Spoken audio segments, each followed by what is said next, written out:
말씀 나누기 전에 비디오 클립 하나를 나누겠는데요. 한국 서울에 다일 공동체라고 있습니다. 이 공동체는 노숙자들과 가난한 분들을 돕는 목적에서 세워진 공동체인데요. 그 공동체가 베트남과 필리핀까지 선교의 문을 열었습니다. 오늘 함께 나누게 될 비디오 클립이 설교와 연결돼서 함께 나눕니다. 불을 다 꺼주시고요.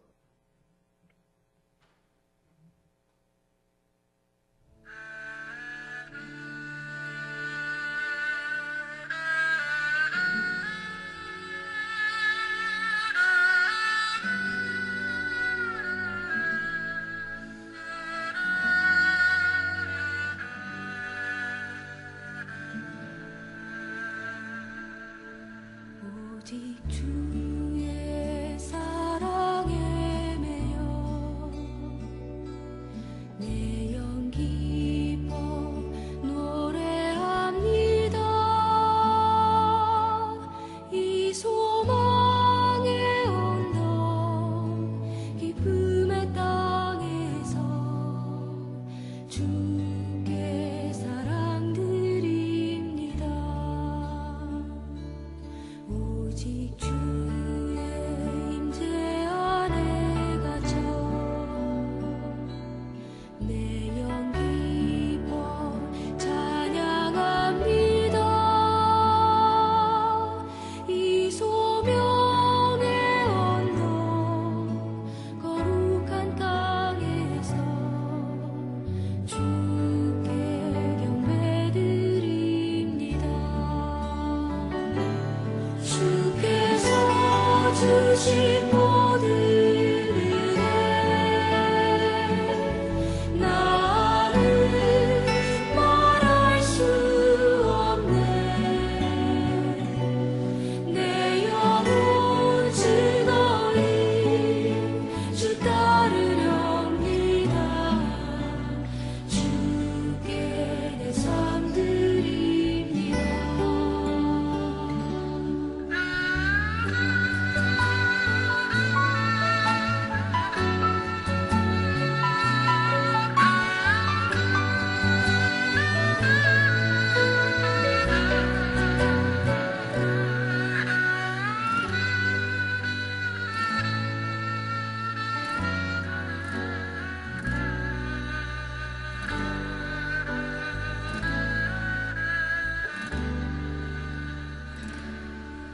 오직 주의 사랑에 매여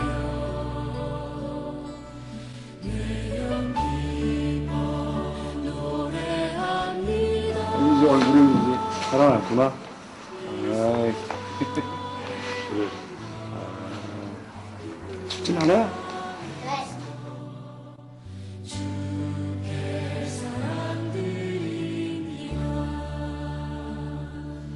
오직 주의 임재 안에 갇혀 내 영 기뻐 찬양합니다. 막 태어나자마자 입술 수술을 하든지 아니면은 생후 3개월쯤에 수술하든지 그러는데 지금 경우는 벌써 3살, 8살 뭐 그러는데도 전혀 수술이 안 돼 있는 상태입니다. 우선 제일 급한 대로 입술 수술부터 하고 그 다음에 이제 잇몸 수술 필요해요. 그런 식으로 정상 하나에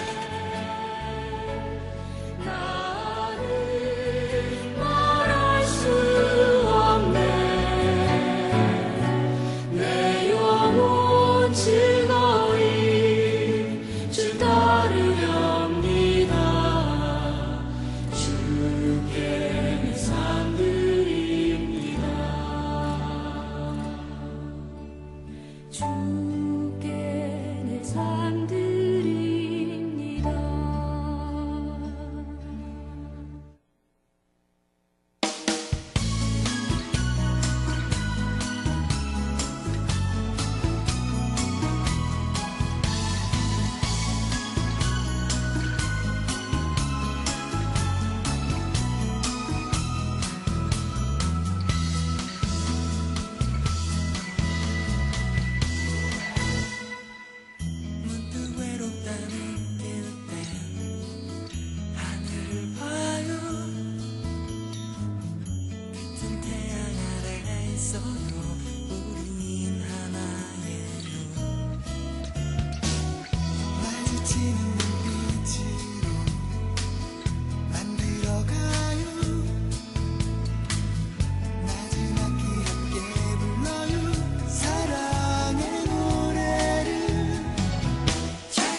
오늘 사무엘서 강의 네 번째, 아름다운 변화를 원하는가, 아름다운 변화를 원하는가 라는 제목으로 함께 말씀을 묵상해 보겠습니다. 오늘 본문에 등장하는 홈리와 비느하스는 엘리 대제사장의 두 아들이었습니다. 그런데 성경은 그들을 불량자라고 말씀하고 있습니다. 여러분, 홈리와 비느하스가 태어날 때부터 불량자였겠습니까? 태어나서 자라면서 변한 거예요. 불량자로 변한 겁니다. 그걸 불량한 변화라고 이야기하겠습니다. 변화가 다 좋은 것이 아니죠. 변화는 아름다운 변화가 있는가 하면 불량한 변화가 있습니다. 우리가 좀 전에 영상으로 보았듯이 9개월로 힘들어가고 있는 아이가 수술을 받고 그 부분이 치유되었을 때 우리는 그 속에서 아름다운 변화를 보았습니다. 그리고 그 이면에 담겨져 있는 예수 그리스도의 사랑을 보았기에 더욱 아름다운 변화를 볼 수 있었습니다. 그런데 오늘 성경에 나와 있는 홈리와 비느하스는 자라면서 아름다운 변화를 경험하지 못하고 불량한 변화를 경험했던 것입니다. 그래서 결국은 불량자가 되었습니다. 우리의 주위를 돌아보며 나의 삶을 돌아봅니다. 나도 하루하루 변화하고 있습니다. 나는 과연 아름다운 변화를 지금 경험하고 있는가? 아니면 홈리와 비느하스처럼 불량한 변화를 경험하고 있는가? 나를 통해 나의 자녀가 아름다운 변화를 지금 경험하고 있는가? 아니면 나를 통해 나의 자녀가 홈리와 비느하스처럼 불량한 변화를 겪고 있는 것은 아닌가? 하나님의 말씀은 오늘 우리에게 이런 정말 부담되는 질문을 던져주고 계십니다. 우리 모두 아름다운 변화를 원합니다. 하지만 그 아름다운 변화의 방법은 정말 잘 모르고 있는 것이 사실입니다. 오늘 본문의 홈리와 비느하스가 정말 대조를 이루고 있는 인물이 바로 사무엘입니다. 성경은 사무엘이 점점 자라매 여호와 사람들에게 은총을 더욱 받더라라고 기록하고 있습니다. 홈리와 비느하스와는 달리 사무엘은 아름다운 변화를 경험하고 있었습니다. 예수님도 그렇습니다. 예수님이 자라매 지혜가 자라고 사람들에게 칭송을 받더라.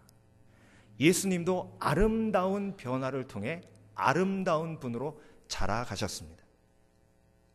그렇다면 여러분, 오늘 우리에게 하나님의 말씀이 이렇게 도전하십니다. 아름다운 변화로 삶을 전환하라. 아름답게 하는 삶으로 전환하라 라고 도전하시는 것입니다. 그래서 사무엘과 홈리와 비느하스의 삶을 통해서 아름다운 변화를 갈망하는 마음이 우리 속에 생기게 되고, 그리고 그 아름다운 변화를 원한다면 어떻게 해야 하는지 세 가지로 오늘 함께 묵상해 보겠습니다. 제가 아름다운 변화를 원하십니까? 하면 아멘 크게 하시는 겁니다. 네. 아름다운 변화를 원하십니까? 네. 그렇다면 성경은 우리에게 이렇게 말씀하고 계십니다. 아름다운 변화를 원한다면 첫 번째, 삶에서 비난을 그쳐야 합니다. 두 번째, 비난을 이기게 하시는 크신 하나님의 사랑을 체험해야 합니다. 세 번째, 하나님께 크신 손에 나의 삶을, 내 자녀의 삶을, 우리의 가정의 삶을 맡겨드려야 합니다. 그래서 첫 번째, 비난을 그쳐야 하는데요.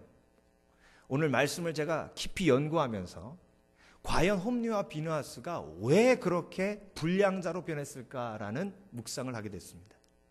그래도 엘리는 제사장 아닙니까? 그런데 어떻게 제사장의 집안에서 자라는 그 아이들이 그렇게 불량자가 되었을까? 그때 제가 찾은 부분이 바로 이 부분입니다. 함께 보겠습니다. 그래서 아무리 신앙생활을 잘한다고 해도 이 비난을 그치지 않으면 아름다운 변화로를 경험할 수가 없습니다. 결국 비난을 그칠 수 있는 힘이 믿음의 크기입니다. 엘리가 매우 늙었더니 그 아들들이 온 이스라엘에게 행한 모든 일과 회막문에서 수종드는 여인과 동침하였음을 듣고 이 엄청난 죄를 지은 그들에게 이르되 너희가 어찌하여 이런 일을 하느냐.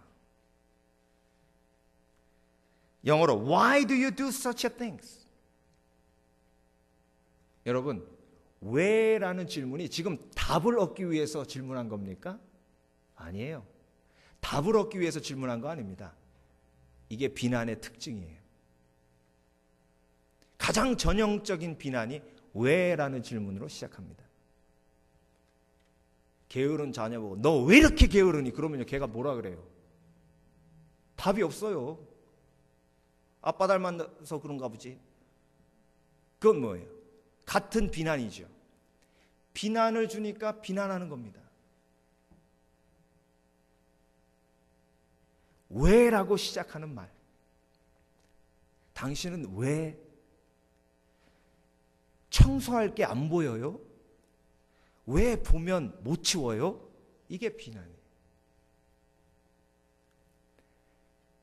엘리 제사장은 그 엄청난 죄를 접한 아들들에게 첫 번째 말 뱉은 게 비난이었습니다. 왜?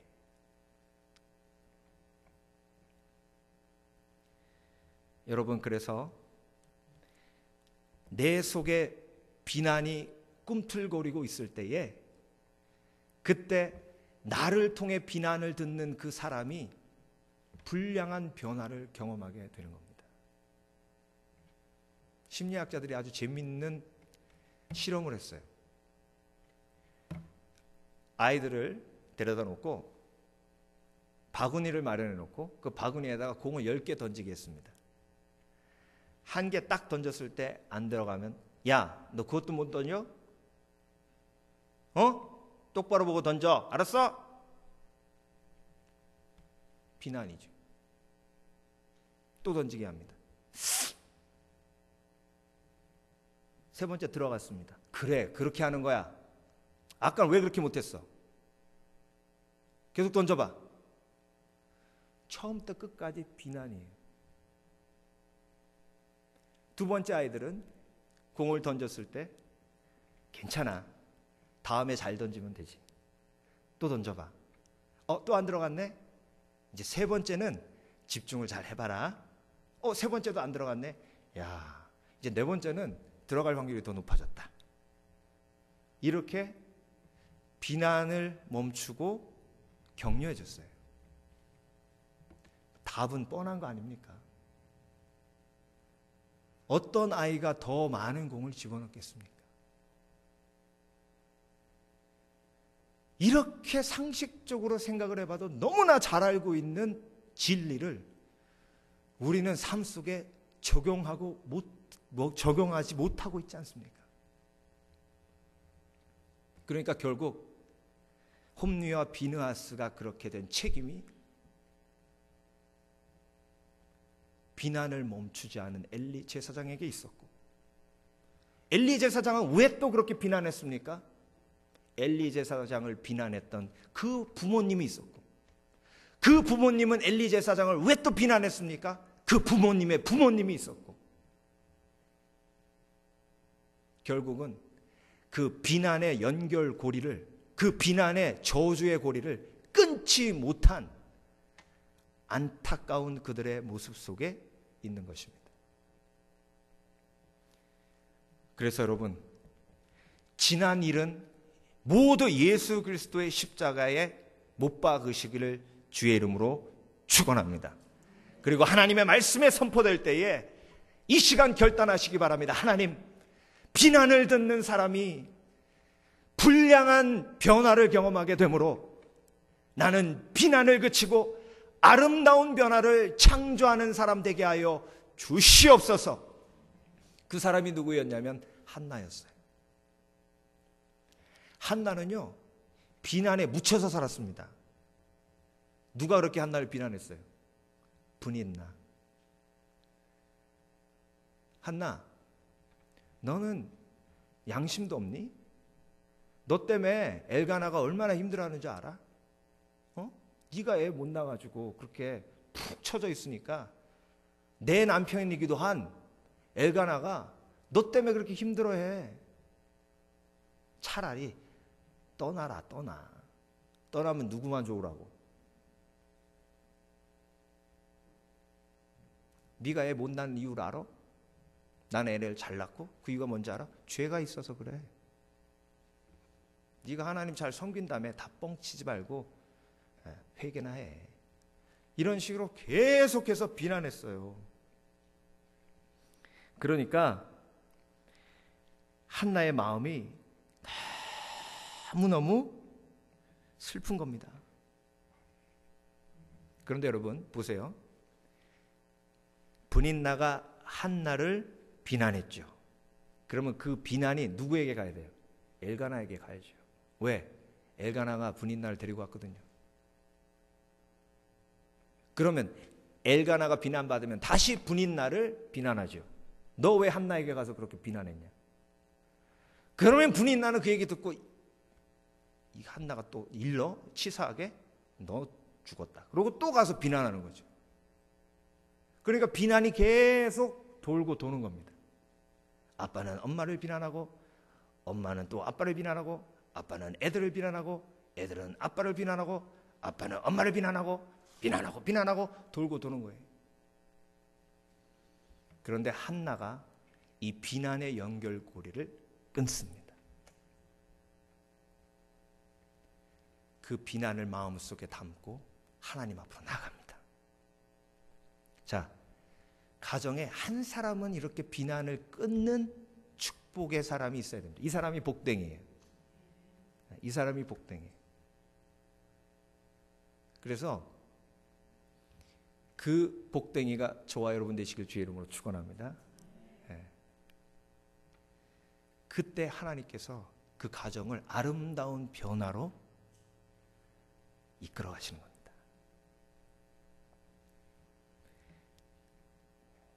며칠 전에 반석이 학교에다 데려다 주는데 늦었어요. 15분까지인데 10분이에요. 그래서 반석아 빨리 타! 그래가지고 태워가지고 좀 밟았죠. 학교 가니까 13분이에요. 야, 안 늦었다 오늘도. 빨리 내려라. 기도해주고 반석아 내려라. 그랬더니 얘가 안 내려요. 반석 뭐해? 그랬더니 봤더니 얼굴이 이래요. 뭐 잘못한 표정이죠. 반석 너 왜 그래? 그랬더니 왜 그래? 빨리 내려. 늦었잖아. 아빠 가방을 안 갖고 왔어요. 순간 뚜껑이 열렸습니다.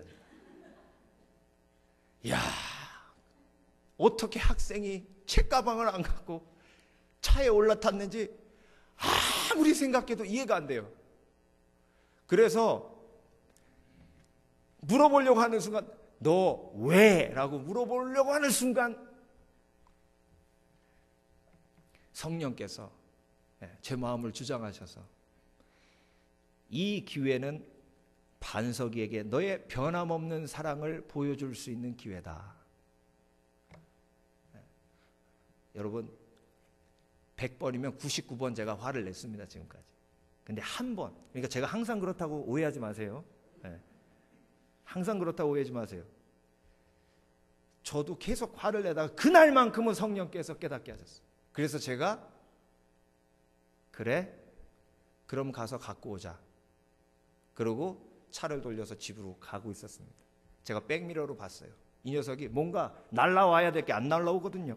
그러니까 불편해가지고 이게 어떻게 지금 이게 뭔가 하나 날라와야 되는데 가서 제가 직접 가방을 가져다 갖다 주고 아무 말 없이 데려다 주면서 반석 오늘도 늦었지만 즐거운 하루 되라. 사랑해. 보냈어요. 그 발걸음이요, 야, 날아가더라고. 막 타타타타타.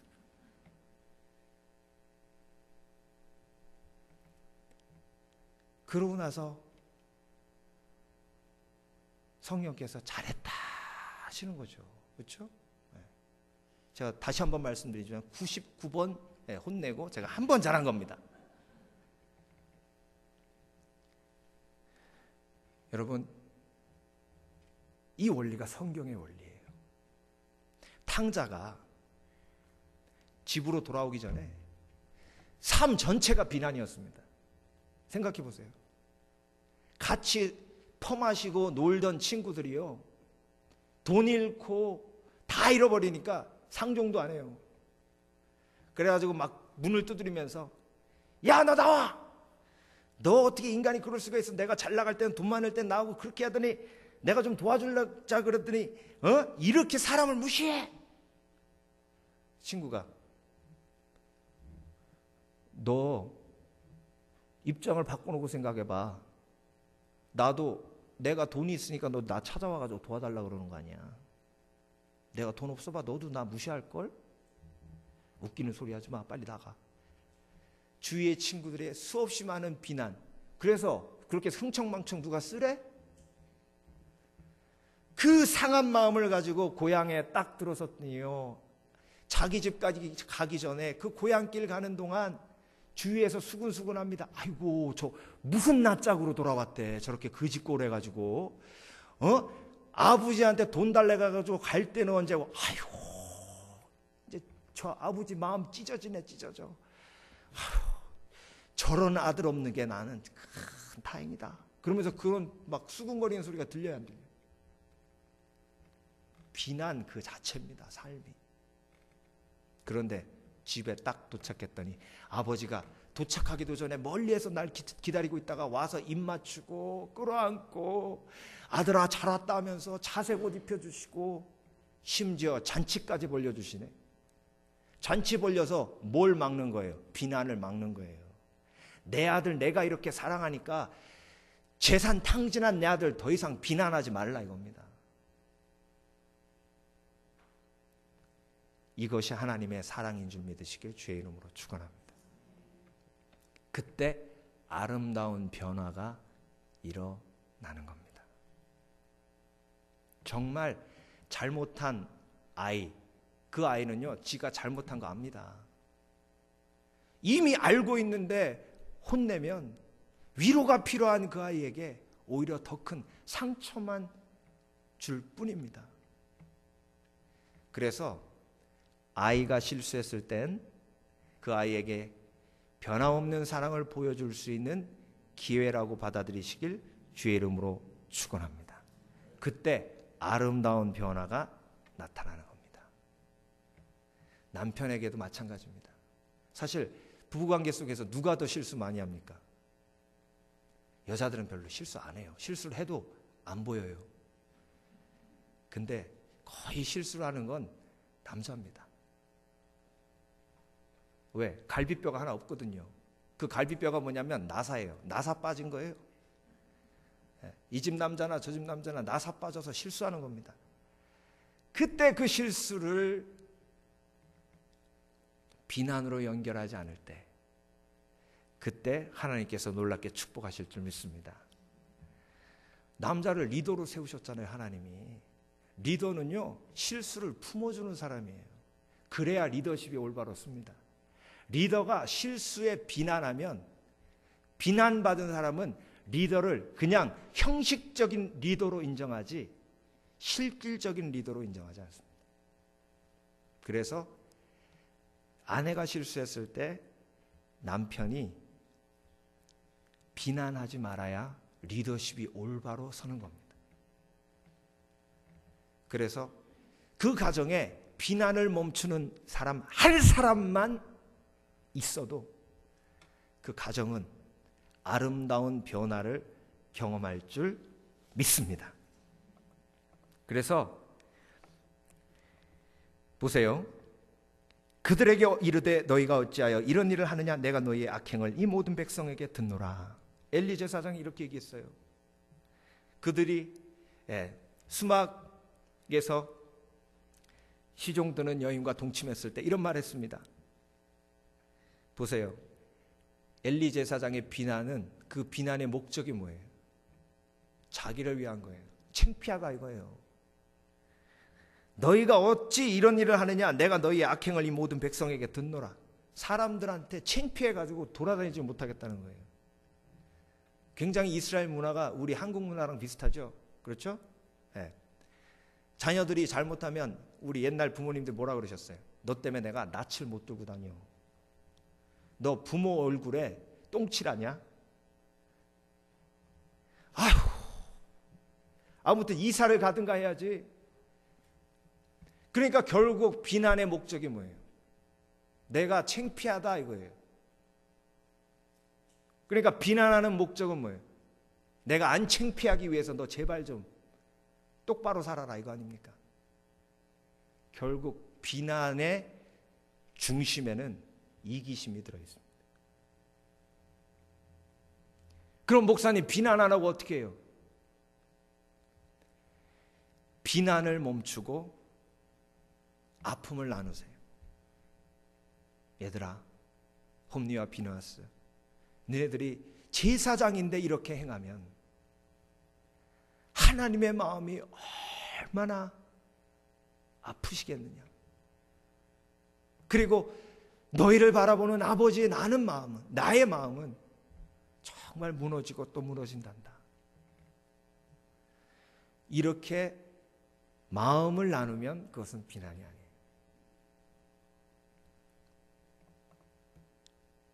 내 아들아 그리 말라. 내가 들리는 소문이 좋지 아니하니라. 너희가 여호와의 백성으로 범죄케 하는도다. 결국 엘리 제사장의 모든 초점이 사람들에게 맞춰져 있고 모든 초점이 자기 자신의 명성에 맞춰져 있습니다. 이럴 때 불량한 변화가 일어나는 겁니다. 네가 왜 똑바로 살아야 돼? 아빠 체면 위해서. 네가 왜 똑바로 살아야 돼? 내 열등감 해결하기 위해서. 이런 식으로 그 사람에게 변화를 요구하고 그 사람이 결국 남편이 변화될 이유는 뭐냐면요, 내가 좀 편하기 위해서예요. 아내가 변화되어야 할 목적이 뭐예요? 내가 좀 편하기 위해서예요. 이 이기심을 하나님 앞에서 내려놓으시길 주의 이름으로 축원합니다. 그럴 때 비난을 멈추게 됩니다. 그런데 엘리 제사장의 고백을 보세요. 사람이 사람에게 범죄하면 하나님이 판결하시려니와 사람이 여호와께 범죄하면 누가 위하여 간구하겠느냐 하되, 이 말이 제사장의 말이라고 하기에 너무 부끄러운 말 아닙니까? 사람이 하나님에게 범죄하는 것이 그 죄가 있을 때 제사장이 하나님 앞에 나아가 중보함으로 그 죄가 해결되는 거 아닙니까? 너희가 잘못했다면 내가 하나님 앞에 나아가 중보해서 그 죄를 용서해달라고 할 테니 아들들아 제발 하나님을 바라보아라. 그래서 여러분, 예수 그리스도께 자녀의 아픔을 가지고 나아가면 하나님께서 내 죄만 용서하시는 것이 아니라 자녀의 죄도 함께 용서해 주실 줄 믿습니다. 그래서 동방의 의인 욥은 항상 예배 드릴 때에 자신의 죄만 고백한 것이 아니라 자녀별로 제사를 드리며 속죄를 했다고 성경은 기록하고 있습니다. 엘리 제사장은 그 속죄의 비결을 몰랐어요. 그러니 자녀들이 불량한 변화로 나아가는 겁니다. 그런데 한나는요, 하나님 앞에 탁 달라붙어서 하나님의 사랑을 체험하고 하나님의 사랑으로 사무엘을 양육합니다. 아름다운 변화를 위한다면 두 번째, 비난을 이기게 하시는 크신 사랑을 체험해야 합니다. 한나가 브린나에게 비난을 쏟아놓지 아니하고 하나님 앞에 나아가서 하나님의 사랑을 체험합니다. 사무엘을 주시는 하나님의 사랑을 체험합니다. 그 사랑을 체험하니까 비난이 그치고 축복이 나아갑니다. 그래서 여러분, 목사님, 비난을 아무리 하려고 안 하려고 해도 비난이 자동으로 나갑니다. 그래요. 그래서 하나님의 사랑이 필요한 것이요, 하나님의 도우심이 필요한 것입니다. 보세요. 탕자가 돌아와서 탕자의 형이 탕자를 비난합니다. 저 나쁜 놈을 아버지가 받아줘가지고 나는 도대체 뭐냐고. 그럼 아버지도 비난하고 동생도 비난합니다. 그런데 아버지의 사랑을 체험한 탕자가, 생각해 보세요. 체험하기 전에 망나니였잖아요. 망나니는 비난을 아주 품고 삽니다. 형이 그 말 하면 아차, 그래 형 잘났다고 지금 나한테 설교하는 거야?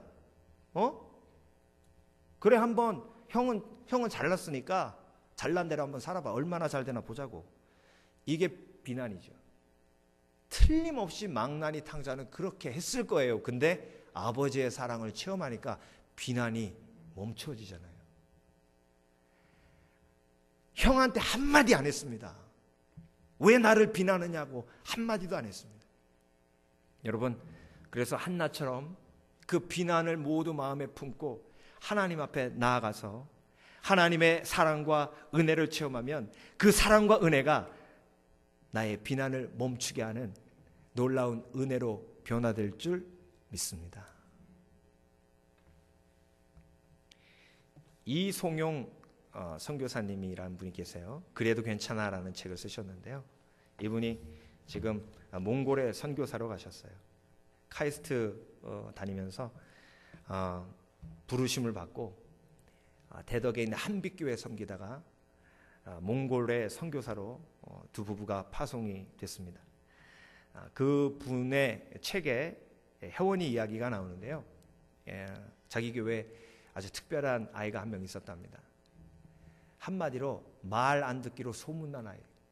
전도사님 말도 안 듣고 부모님 말도 안 듣고, 그래서 결국은 그 교회에서 제일 온유하다는 이송용 선교사님에게 그 아이가 맡겨진 겁니다. 혜원아, 너 다른 아이들과는 많이 다른 것 같다, 그치?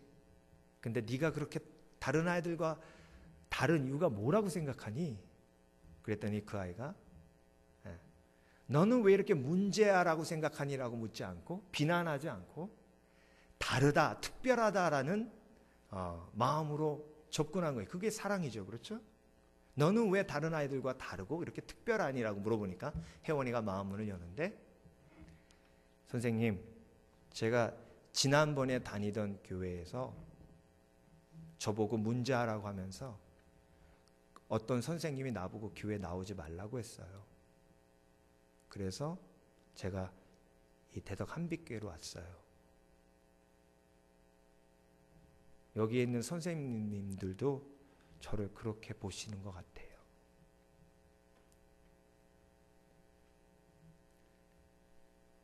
우리 교회 나오지 말라는 얘기를 들은 거예요. 그 아이가. 그 상처를 가지고 이 교회로 옮겼는데 선생님들이 다 그렇게 보이는 거죠. 그래서 이송영 선교사님이 그 아이 위해 기도해 주시고, 하나님은 너를 특별하게 사랑하신단다 라는 진리의 말씀을 선포하시죠. 그런데 그 아이가요, 수련회 가가지고 예수님을 만났어요. 예수님을 경험했어요. 나를 위해 십자가에 못 박혀 돌아가신. 다른 사람들은 다 나를 잘못됐다 하더라도 예수님은 나를 특별하게 여기신다는 사실을 깨달은 거죠. 복음을 통해서. 그런데 놀라운 사실은요, 이 아이가 이송용 선교사님을 찾아와서 이렇게 얘기하더랍니다. 선생님, 너무 감사해요. 이제 다시 제 모교회로 돌아갈 거예요. 혜원아, 그 교회에는 네가 상처받은 그 선생님이 있는데 괜찮겠니? 이제 내가 누군지 알았으니까 괜찮아요. 그리고 나서 혜원이가 편지를 보냈답니다. 대학교 가서 그 편지를 제가 읽어드릴게요. 선생님, 혜원이에요. 중학교를 졸업한 지가 엊그제 같은데 벌써 고등학교 2학년이 되었네요. 또 선생님과 함께 했던 시간도 어느덧 2년이 지나고 있어요. 제가 선생님한테 편지를 쓰는 이유는 먼저 감사하다는 말을 꼭 하고 싶어서예요. 그때 제가 조금만 더 깊이 생각하고 조금만 더 성숙했더라면 선생님께 그런 무례한 말이나 행동을 하지 않았을 거예요. 참 죄송한 마음이 들어요. 지금 와서 하는 고백이지만 선생님은 끊임없는 인내와 이해와 사랑으로 저를 가르쳐 주셨어요. 제 멋대로이고 거친 사고방식과 걷잡을 수 없는 변덕까지 선생님은 때로는 위로로 때로는 이해로 어떤 때는 침묵으로 지켜주시고 기도해 주셨어요. 하나님과 만날 수 있도록 인도해 주시고 하나님 안에서 참 평안을 맛볼 수 있도록 도와주시는 선생님 참 감사드려요. 이런저런 얘기를 하다가 안부가 늦었네요. 잘 지내시죠? 서울에서 하시는 일은 잘 되시는지 선생님의 교회 생활은 어떠신지 궁금하네요. 선생님이 어디에서 무슨 일을 하시든지 다른 사람들이 선생님으로 인해 참 평화 위로를 얻게 되길 바라요. 사랑해요. 여러분, 이 혜원이가 선교사가 됐대. 여러분, 하나님의 사랑을 체험한 사람은 그 사랑으로 비난을 멈출 수 있는 힘이 있습니다. 비난을 멈출 때에 예수 그리스도의 영광이 내 속에서 드러나는 줄 믿습니다. 그리고 그 영광이 아름다운 변화로의 시작을 이루게 되는 것입니다. 그래서 여러분, 사실 비난만 그쳐도요 정말 놀라운 하나님 영광을 드러낼 수 있습니다. 다른 선생님은 다 비난해도 이송용 선생님만큼은 비난하지 않았을 때에 그 아이가 예수 그리스도의 사랑을 체험하고 변화되지 않습니까? 그렇죠? 네. 그 비난의 서클을 끊는 한 사람이 필요한 겁니다. 그 한 사람이 내가 되어 내 자녀에게 그런 축복을 주고, 그 한 사람이 내가 되어 내 교회에서 자라는 아이들에게 그 축복을 주고, 그 놀라운 하나님의 영광이 나를 통해 드러나는 것입니다. 마지막으로 하나님의 크신 손에 맡겨드려야 아름다운 변화를 누릴 수 있습니다. 결국 내가 내 자녀 변화시키지 못합니다. 내가 내 남편 변화시키지 못합니다. 내가 내 아내 변화시키지 못합니다. 그걸 알았기에 한나는 사무엘을 하나님 앞에 드린 줄 믿습니다. 그런데요, 보세요. 그러므로 나도 그를 여호와께 드리되 그의 평생을 여호와께 드리나이다 하고 그 아이는 거기서 여호와께 경배하니라. 사무엘을 하나님 앞에 드렸는데요, 젖될 때 드렸어요. 젖되는 나이가 한 달에서 1년에서 1년 반 아닙니까? 그러면 지금 사무엘의 나이는 1살 반이에요. 많이 돼봤자 1살 반 된 애가 하나님 앞에 맡겨드리니까 경배하고 예배하지 않습니까? 그래서 여러분, 아름다운 변화는 결국 하나님 안에서 이루어지는데 그 하나님 안이 바로 예배 속입니다. 홈리와 비느하스는 예배를 멸시했다, 이렇게 기록하고 있습니다. 그러므로 나도 그를 여호와께 드리되 그의 평생을 여호와께 드리나이다 하고 그 아이는 거기서 여호와께 경배하나이다. 이 소년들의 죄가 여호와 앞에 심히 크면 그들이 여호와의 제사를 멸시함이었더라. 홈리와 비느하스는 결국 예배를 멸시했고, 예배를 멸시하는 것이 하나님 품 밖에 있다는 것을 의미하며 하나님 앞에 맡겨드리지 않는 삶은 결국 불량한 변화로 이어질 수밖에 없습니다.